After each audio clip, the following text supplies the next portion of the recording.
حکومت پاکستان کی جانب سے گزشتہ روز 2 وفاقی وزیروں کو، جن میں وزیر برائے امور کشمیر انجینئر امیر مقام اور وفاقی وزیر برائے پارلیمانی امور چودھری طارق فضل، ان کو بھیجا گیا آزاد کشمیر میں جوائنٹ عوامی ایکشن کمیٹی سے مطالبات، جو ان کے مطالبات تھے ان سے مذاکرات کرنے کے لیے. اور وہ مذاکرات گزشتہ رات تقریباً صبح 5 بجے تک رہے، اور 13 گھنٹے کی جو طویل نشست تھی جوائنٹ عوامی ایکشن کمیٹی کے ساتھ جو وفاقی وزراء تھے ان کی، وہ بالآخر ناکام ہوئے، وہ ڈیڈ لاک ہو گیا.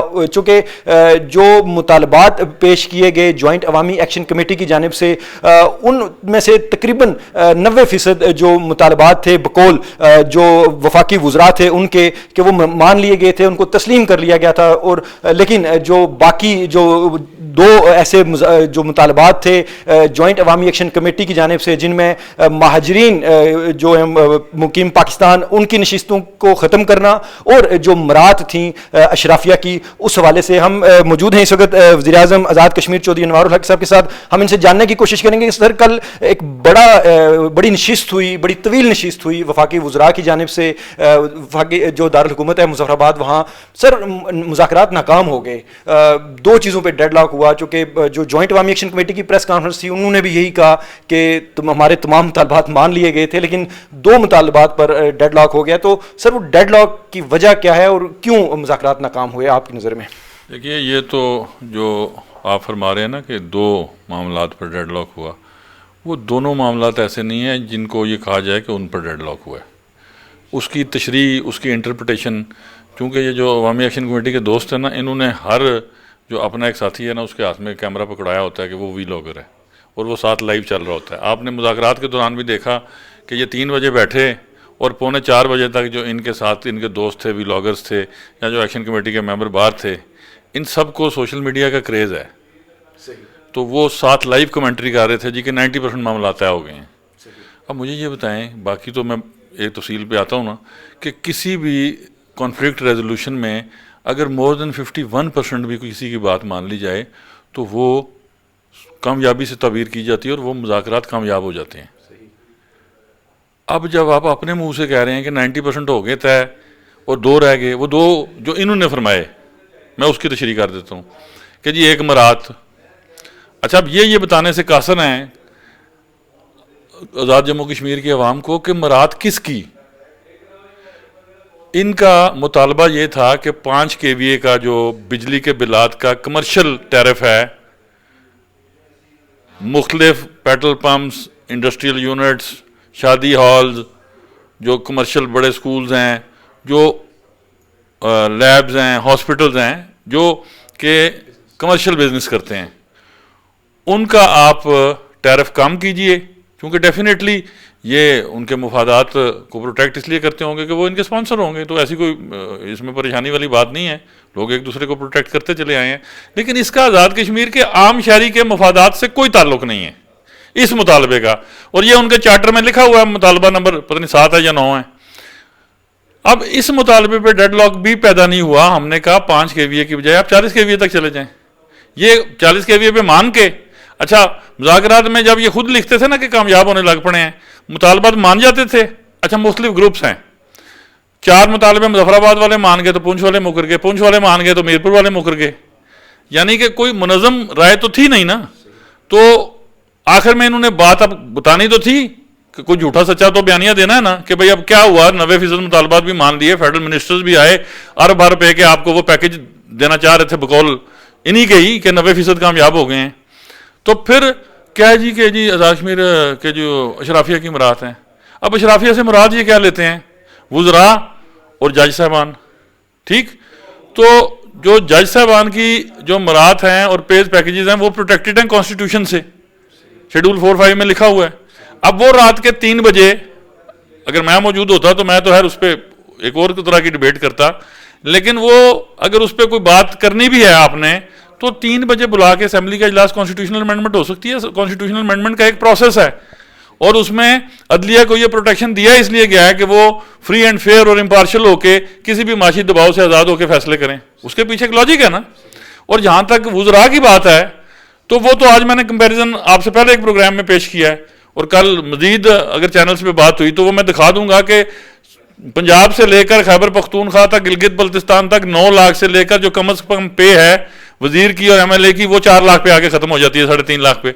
मेरा वजीर जो है वो क्या पे ले रहा है, 2,21,000, और मेरा एमएलए क्या ले रहा है, 1.5 लाख। तो हमारी जो प्रैक्टिकली 21-22 घंटे की मजदूरी है और जिसके पीछे 35 साल की वो मुशक्कत है कि जिसकी कोई तनख्वाह नहीं है, तो उस सारी जो जिंदगी की रियाजत है, अगर उसके बाद आप एमएलए या वजीर बन जाते हैं तो आपके घर में क्या है कि कोई जो है इंश्योरेंस वो आपको कवर करती है, आपके जो अहलो अयाल हैं। और ये पेंशन का तस्वर मैं पहले भी बयान कर बैठा हूं, ये आया कहां से था? आपकी तनख्वाह से, सरकारी मुलाजमीन की तनख्वाह से पेंशन नहीं कटती, तो इसी तरह एमएलए की तनख्वाह से भी पेंशन कटती है। और ये चली बात कहां से थी कि एक मौजूद रुकने असेंबली फोत हुए तो उनकी बेवा इतनी खस्ता हाली में थी कि उन्होंने दरखास्त दी उस वक्त के स्पीकर वक्त को कि जी मुझे ज़कात फंड से जो है मेरे कफालत का बंदोबस्त किया जाए। आप लोग अपने अवामी नुमाइंदों के साथ इस तरह का अशर करते हैं। अच्छा, लग्जरीज की बात है तो बैठ के बात कर लें। इस पे डेडलॉक और इस पे इंतशार की गुफ्तगू करना, जबकि दूसरी तरफ अच्छा ये इसके ऊपर सालाना अखराजात कितने हैं? चंद करोड़। उन पे भी गुफ्तगू करनी है, वो भी नीचे आ सकते हैं, जबकि आपके मुताबिक जो तस्लीम हुए वो क्या थे? को 500 अरब की टनल्स आप बनवा रहे हैं फेडरल गवर्नमेंट से, वो आपको यकीनदा नहीं करा रहे थे। ठीक, फिर आप जनाब एयरपोर्ट का मुतालबा, अरब रुपए के मुतालबे एक तरफ चलें, वहां तो बराह रास्त उससे आजाद कश्मीर की पब्लिक जो है वो 100% उसकी बेनिफिशियरी हो सकती है। ठीक, एक कल की रात को तो वो भी नहीं बन सकते ना। उसके लिए तो कोई, अगर आप अलादीन का चिराग रगड़ें और उसमें से भी कोई जिन बरामद हो जाए तो वो भी सेक्शन कमेटी के आगे हाथ बांध लेगा कि ये कौन सी अल्लाह की मखलूक है कि जो मेरा मैंडेट भी चुरा के ले गई है। तो जो होने वाले काम हैं उन पे 90% इनका जो सोशल मीडिया वो कह रहा था हो गए हैं। और जहां तक महाजरीन नशिस्तों का सवाल है तो इनकी गुफ्तगू क्या थी कि जी उनके फंड्स का कोई जो है ना जी वो उसकी ट्रांसपेरेंसी, तो 100% उनकी ट्रांसपेरेंसी इंश्योर की जा सकती है। ये तो इनको भी पता है कि महाजरीन नशिस्तों के खात्मे का मुतालबा जो है ये तो हिंदुस्तान की कोई एजेंसी कर सकती है। कज़िया कश्मीर के खात्मे से एक्शन कमेटी का और आजाद कश्मीर के आम शहरी का क्या ताल्लुक है? तो अब ये बात खुल के लोगों के सामने आनी चाहिए कि वफाकी सतह पर इनकी ख्वाहिश के मुताबिक 5 दिन पहले इनके एक नुमाइंदे ने कहा कि जी हमसे वफाकी हुकूमत ने राब्ता किया है और पता नहीं वो कहां चले गए हैं। तो जब इतनी इज्जत दी जाए, जो मुमलिकत इनको मुफ्त बिजली, सस्ता तरीन आटा, अरब रुपए के प्रोजेक्ट के लिए फंडिंग, और फिर आप ये देखें कि तजाद और मुनाफिकत की इंतहा क्या है कि सब कुछ पाकिस्तान से लेना है, 1 रुपया टैक्स नहीं देना, प्रॉपर्टी टैक्स भी आप खत्म कर दें, जीएसटी भी खत्म कर दें, तो फिर ये स्टेट इंफ्रास्ट्रक्चर कैसे है? इसकी फंडिंग भी पाकिस्तान गवर्नमेंट करे। और जब वो यूएनसीआईपी की रेजोल्यूशंस के तहत आजाद कश्मीर के कॉन्स्टिट्यूशन के मुताबिक सिक्योरिटी एंड डिफेंस ऑफ आजाद कश्मीर को यकीनी बनाने की कोशिश करे, तो फिर ये कहते हैं जी वहां से जो फोर्सेज आ रही हैं वो गैर मुल्की हमला तस्वर किया जाएगा। ये हिंदुस्तान का बयानिया है, आजाद कश्मीर के किसी मुहब्बे वतन शहरी का ये बयानिया कैसे हो सकता है?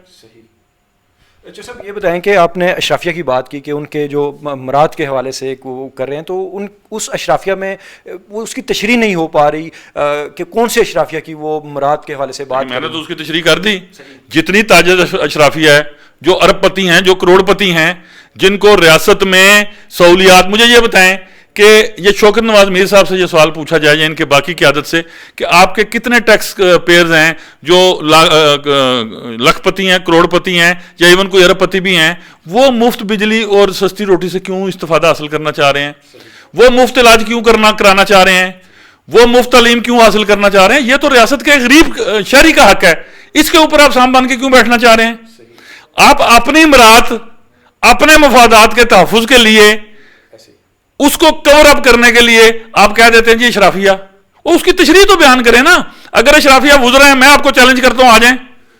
पाकिस्तान की 4 सूबाई असेंबलियां, हिंदुस्तान की सूबाई और कौमी जो उनकी लोकसभा है, उसके बाद बांग्लादेश की, नेपाल, भूटान की, जो आपको पसंद है उस असेंबली की मराद ले आए और तनख्वाह ले आए। अच्छा, ये जो बेसिक पे है ना, उसको भी कहते हैं जी अशराफिया की मराद। भाई आपकी किताबों की दुकान है, ठीक, वहां से आप अगर अपना नानो नफका हासिल करते हैं तो मैं कहूं नहीं जी ये तो जायज रिस्क बिल्कुल नहीं है, ये तो 100% नाजायज है। तो इसका क्या मानी, लोग क्या कहेंगे कि ये होशमंद गुफ्तगू है? गुज़िश्ता रात जब हमने देखा कि मुज़ाकरात ख़त्म हुए, वफाकी वज़रा ने एक प्रेस कॉन्फ्रेंस की और वफाकी वज़रा बड़े मायूस नज़र आए कि मतलब हम यहाँ पर आए हैं, इनको बजट भी इनके जो इनकी जो जायज़ और कानून के तहत जो इनकी मुतालबात हैं, ख्वाहिशात हैं, उसके मुताबिक तो अब कि जब चूँकि ये मामला क्लियर हो चुका है वफाकी वज़रा की जानिब से भी, तो आप क्या समझते हैं कि अब चूँकि आज एक तकरीर भी हुई वहाँ पर अपर लारी अड्डा जो मुजफ्फराबाद में, तो अब क्या आप फोर्सेस के हवाले से बताएं, क्या सिक्योरिटी को कैसे मैनेज किया जाएगा आज़ाद कश्मीर में? ये कॉन्स्टिट्यूशन ऑफ आज़ाद कश्मीर में आर्टिकल 31(3) उसके बाद जो शेड्यूल है उसमें जो 1, 2, 3, 4 पढ़ लें कि अक़वाम मुत्तहिदा ने हुकूमत पाकिस्तान की क्या जिम्मेदारियाँ दी हैं। वो सिक्योरिटी और जो डिफेंस है वो हुकूमत पाकिस्तान की जिम्मेदारी है, और उसमें अगर हमें कोई भी इजाफी फोर्सेस चाहिए तो फेडरल गवर्नमेंट से हमने मांगनी है, उन्होंने देनी है। और इनको अगर पुरअमन एहतजाज करना है तो इन्हें ये तखय्युल में क्यों बार बार ये डरावना ख्वाब आ रहा है कि जो कोई लॉ इन्फोर्समेंट एजेंसीज हैं वो इनके लिए हैं, स्ट्रेटजिक इंस्टॉलेशंस की हिफाजत के लिए हैं। आप पुरअमन एहतजाज करें, अपनी दुकानें अगले 365 दिन बंद रखें, लेकिन जबर से आप किसी और की दुकान कैसे बंद करा सकते हैं? आप एहतजाज करना चाहें जिला इंतजामिया से और डिवीजनल इंतजामिया से रब्ता करें, आपको जगह फराहम कर देते हैं। लेकिन ये आप कैसे कर सकते हैं कि आप आज़ाद कश्मीर और पाकिस्तान के जो कनेक्टिंग पॉइंट्स हैं, क्रॉसिंग पॉइंट्स हैं, वो बंद कर दें? अब पुंछ से जिन लोगों ने डायलिसिस कराने के लिए रोज पिम्स में आना है, जिन्होंने कैंसर की ट्रीटमेंट के लिए आना है, उनमें से कोई मर गया तो वो 302 का पर्चा किस पे होगा? देखिए ना, ये सवालात हैं कि आप क्या करना चाह रहे हैं। और जब आप खुद कहते हैं 90% मामले हल हो गए हैं, दो वो मामलात हैं जिनके पास ना आपका कोई बयानिया ना आपका कोई मौक़िफ़ है, तो फिर ये किसका एजेंडा है जिसकी तकमील के लिए आप आज़ाद कश्मीर के नौजवानों को आग और खून की होली में झोंकना चाहते हैं? गुज़िश्ता रोज़ मुज़ाकरात तो ख़त्म हो गए, जो वफाकी वज़रा थे, क्या उम्मीद की जा सकती है कि मज़ीद मुज़ाकरात हो सकते हैं एक्शन कमेटी के साथ? मुज़ाकरात से कब इनकारी है? मैंने तो 19-20 प्रोग्राम किए हैं पिछले 10-12 दिनों में, सब में मुज़ाकरात की दावत दी है। आपसे पहले एक टीवी चैनल से बात किया, फिर भी मुज़ाकरात की दावत दी है, आपकी वसादत से भी मुज़ाकरात की दावत दे रहा हूँ। लेकिन तिम्बर के डंडे दिखा के इंतशारी ज़हनियत के साथ मामलात को तशद्दुद की तरफ ले जाना, फिर मुज़ाकरात की क्या गुंजाइश रह जाती है? तो ये फैसला अवामी एक्शन कमेटी को दोस्तों को करना चाहिए कि उन्हें क्या करना है। वो कंफ्यूज स्टेट ऑफ माइंड से बाहर निकलें। आज़ाद कश्मीर के आम शहरी को अब इस बात का मुकम्मल इदराक है कि एजेंडा क्या है। Thank you very much. Chaudhry Anwarul Haq वज़ीर आज़म आज़ाद कश्मीर, इन्होंने वज़ह अंदाज में कह दिया है कि गुज़िश्ता रोज़ जो मुज़ाकरात हुए जॉइंट अवामी एक्शन कमेटी के, वो भी सबके सामने हैं, जो उनके मुतालबात हैं वो भी सबके सामने हैं, और जो आज़ाद कश्मीर हुकूमत है वो अब भी मुज़ाकरात करने के लिए तैयार है। मुज़ाकरात के जो दरवाजे हैं वो खुले हैं। अब देखना ये है कि जॉइंट अवामी एक्शन कमेटी इसको कैसे लेती है। क्या तिम्बर का डंडा वो फिर लहराएंगे, फिर चौक चौराहे में खड़े होकर तकरीरें करेंगे, या किसी अफ़ाम तफ़हीम के साथ जो उनके जो मुतालबात मानने वाले हैं उस पर दोबारा आकर टेबल पर बैठेंगे?